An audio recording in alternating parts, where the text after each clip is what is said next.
On a cold Monday morning in downtown Atlanta, a simple courtroom hearing was about to become one of the most talked about legal moments in the state's recent history. It began with a woman quietly taking a seat in the back row of courtroom 7B. Nothing about her appearance screamed power. Nothing about her presence demanded attention. She wore a modest navy blue suit, carried a leather folder under her arm, and sat patiently among dozens of ordinary citizens waiting for their cases to be called. People barely looked at her. Some assumed she was another attorney. Others assumed she was someone's family member. No one realized she was one of the most influential legal minds in the entire state. No one realized she had spent 25 years fighting discrimination inside America's justice system.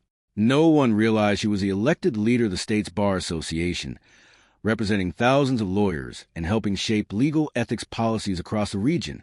And most importantly, one man had absolutely no idea who she was. Judge Harold Whitmore, a veteran judge with a reputation that inspired both admiration and fear. For years, whispers had circulated throughout legal circles. Whispers that certain attorneys received favorable treatment. Whispers that women of color were often interrupted more harshly than others. Whispers that ordinary citizens entering his courtroom sometimes left feeling smaller than when they arrived. But whispers were difficult to prove. Official complaints rarely survived. People feared retaliation. Careers could be destroyed. Reputations could disappear overnight. So most people stayed silent.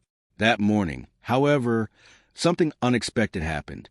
The woman sitting quietly in the back wasn't there for a case. She wasn't representing a client. She was there for an unannounced courthouse observation program, a professional initiative designed to evaluate fairness, accessibility, and ethical conduct inside courtrooms. Nobody had informed Judge Whitmore. The entire point was authenticity. Observe people when they don't know they're being observed. Within 30 minutes, everything started to unravel. The judge became impatient, then dismissive, then openly disrespectful. And before the morning ended, he would do something that would permanently alter his career. He would publicly fine a black woman for what he called disruptive conduct, a woman he assumed was just another citizen, a woman he believed lacked the power to challenge him, a woman who quietly documented every single second. What he didn't know was that by lunchtime, his actions would be traveling through every major legal office in the state. And by sunset, the entire justice system around him would begin asking a terrifying question.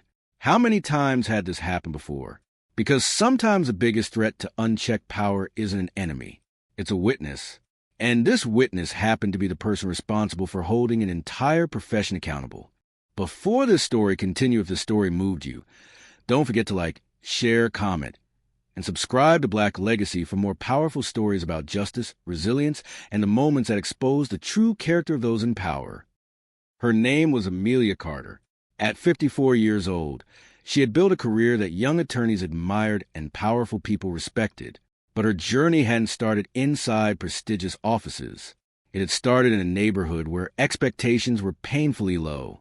Growing up in Alabama during the late years of institutional discrimination, Amelia learned something very early. Systems were not always fair. Her father was a public school teacher. Her mother was a nurse. Both taught her the same lesson. Knowledge was protection. Preparation was power. And dignity was non-negotiable.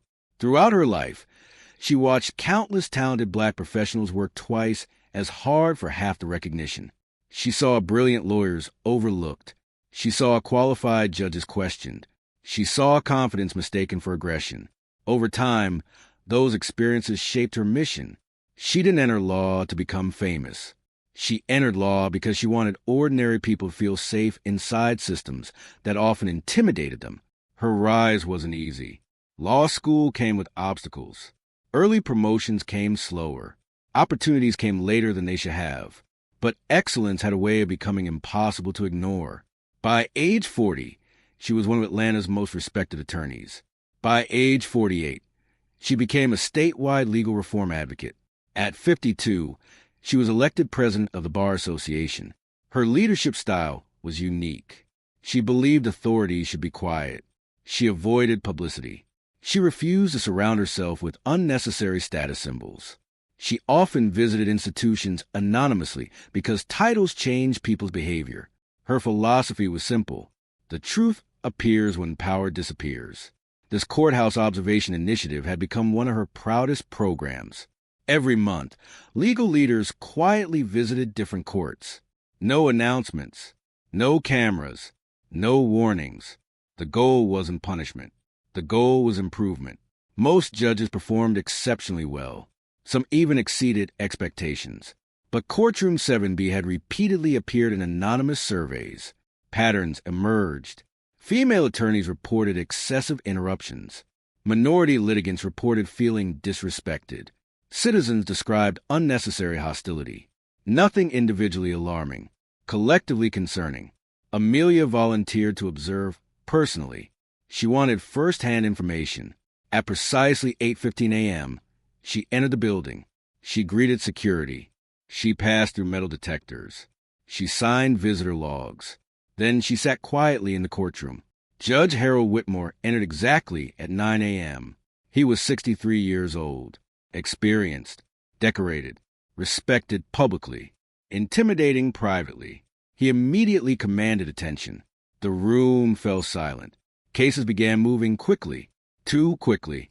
People appeared nervous. Several self-represented citizens struggled to understand legal terminology. Instead of clarifying, the judge grew impatient. A young mother attempted to ask a question. She was interrupted. An elderly man needed extra time. He was dismissed. An immigrant business owner misunderstood paperwork. He was reprimanded. Amelia observed carefully. She wrote everything down. Not emotional reactions, objective facts, timestamps, behavior patterns, language choices, everything. Then came the moment that changed everything. During a scheduling matter involving another attorney, Amelia quietly opened her folder to review procedural notes. The simple movement captured the judge's attention. His expression immediately changed. Without context, he assumed disrespect. Without investigation, he assumed guilt. Without hesitation, he decided to make an example out of her. And in that exact moment, years of hidden behavior collided with the wrong person. Courtrooms are built upon perception. Every movement means something. Every word carries weight. Every decision influences lives, which makes arrogance one of the most dangerous traits a judge can possess. Judge Whitmore stared directly toward Amelia. He interpreted her note-taking as defiance. He interpreted professionalism as insolence. He interpreted silence as an opportunity to establish dominance. The room immediately sensed tension. Everyone froze. Regular attendees recognized the pattern. This wasn't new. The judge often singled people out. Most simply complied. Fear was easier than resistance. Amelia remained calm. Her face revealed nothing. She simply continued writing. That somehow irritated him further. Some people become uncomfortable when their authority fails to provoke fear. Without warning, he stopped proceedings. The room became unnervingly silent. People looked down at their laps. Nobody wanted attention. Nobody wanted involvement. Years of learned behavior had taught them one thing: stay invisible. Amelia remained composed. Her years of experience taught her something else: document everything. Over the next 15 minutes, the judge's impatience escalated. Every assumption he made exposed deeper issues. He never asked why she was there. He never verified her identity. He never attempted professionalism. Instead, he defaulted toward authority, the dangerous kind. Authority without accountability. The room watched a predictable cycle unfold. Disrespect, escalation, punishment. Eventually, he imposed a monetary fine for what he described as disruptive courtroom behavior. People gasped internally. No one dared react outwardly. Amelia simply wrote another note. 9:47 a.m. Unverified accusation. Public humiliation. Financial penalty. No procedural warning. No due process explanation. No opportunity for clarification. Her observations were becoming impossible to ignore. Ironically, the judge had just transformed an ordinary evaluation into a serious ethics concern. The hearing continued, but something shifted. People noticed her composure. Most individuals would have argued. Most would have defended themselves. She didn't. She observed. Because sometimes silence reveals more than confrontation. As the morning progressed, courthouse employees started recognizing her. One clerk paused, then looked again, then suddenly became nervous. Another attorney entering the room recognized her immediately. His expression changed instantly.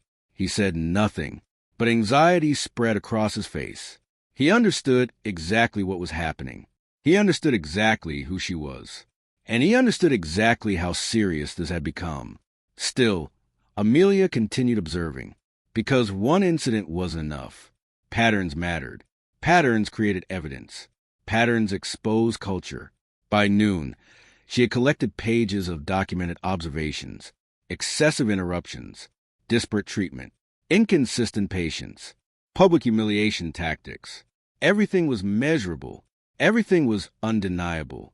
Outside the courtroom, whispers began spreading throughout the building. Staff members exchanged concerned glances. People opened professional directories. Some verified her identity. Others simply stared in disbelief. The realization spread quickly. The judge had targeted the president of the Bar Association. But that wasn't the real problem. The real problem was that he'd likely been treating countless ordinary citizens the same way for years. And unlike Amelia, those citizens had nobody protecting them.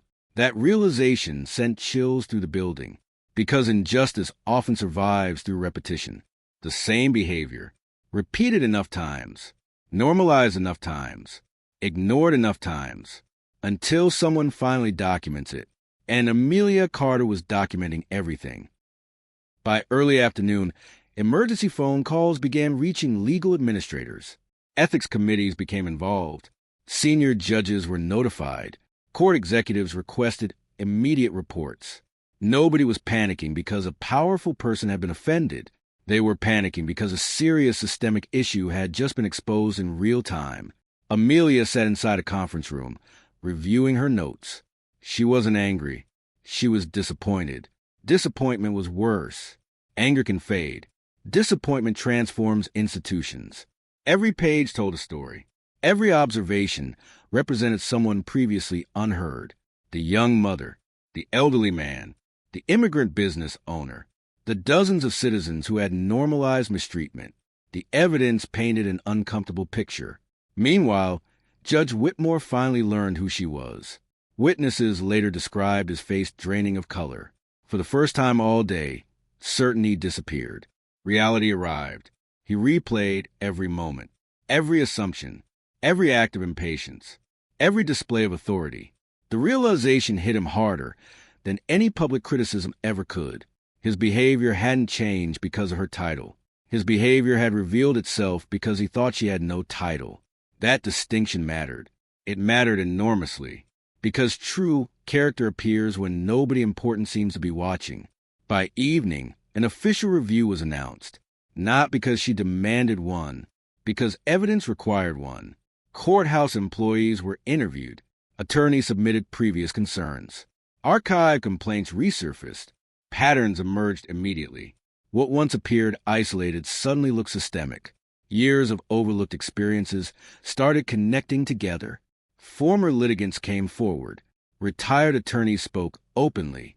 Young lawyers shared anonymous stories. The dam had finally broken. One observer summarized it perfectly. This wasn't one bad day. This was years of behavior finally meeting accountability. Across social media, people debated a larger issue. How many individuals had suffered quietly because nobody powerful happened to witness it? The conversation expanded nationwide. The story stopped being about one judge. It became about every institution where power operated without meaningful oversight. Amelia intentionally avoided interviews. She refused to become the center of attention because this was never about her. It was about everyone else. The invisible people, the ordinary citizens, the ones without prestigious titles, the ones who deserve dignity regardless of status. Her silence somehow made her message even louder. And for the first time in years, people inside the legal system felt genuine momentum toward change. Months later, significant reforms have been implemented. Courtroom observation programs expanded. Mandatory bias training increased. Anonymous reporting systems improved. Public transparency measures strengthened. But the greatest transformation happened culturally. People became less afraid to speak. Employees felt safer reporting concerns. Young attorneys gained confidence. Citizens realized they deserved respect. Judge Whitmore eventually faced disciplinary action and stepped away from the bench pending further review. His legacy became a cautionary tale, not because he made one mistake, because one mistake revealed a pattern. Meanwhile, Amelia returned to work exactly as she always had. No celebrations, no media tours, no victory speeches. She simply continued advocating for fairness. Years later, law students would study the case, not for scandal, but for perspective. Professors asked a simple question: would the outcome have been different if she had truly been an ordinary citizen? That question always made classrooms silent, because everyone already knew the answer, and that answer was precisely why change mattered. The story spread far beyond Atlanta. It became a reminder that dignity cannot be reserved for the influential. Respect cannot be conditional. Fairness cannot depend on titles. The measure of justice isn't how institutions treat powerful people. It's how they treat people they believe are powerless. Every day, millions enter systems they don't fully understand. Hospitals, schools, banks, courts, workplaces. Everywhere human beings hold authority over others. Everywhere there exists an opportunity for either dignity or discrimination. The difference often comes down to a single decision. Will power be used to elevate others or to diminish them? Amelia Carter spent her entire life answering that question. She understood something many never do. Titles are temporary. Positions change. Fame disappears. Character remains. The people who truly transform society rarely arrive demanding recognition. They quietly reveal truths everyone else ignored. And sometimes the biggest change begins with a person sitting silently in the back row, watching, listening, documenting, waiting for the moment when truth can no longer be denied. Because justice isn't defined by magnificent buildings. Justice is defined by behavior, by consistency, by courage, by how we treat people who can offer us absolutely nothing in return. And perhaps that's the greatest lesson of all. Never underestimate the quiet person in the room. Never assume status based on appearance. And never forget that every single human being deserves respect before they earn a title, before they build a reputation, and before anyone discovers who they are. Because equality was never supposed to be a privilege. It was always meant to be a promise. If this story moved you, don't forget to share, comment, and subscribe to Black Legacy for more powerful stories about justice, resilience, and the moments that expose the true character of those in power.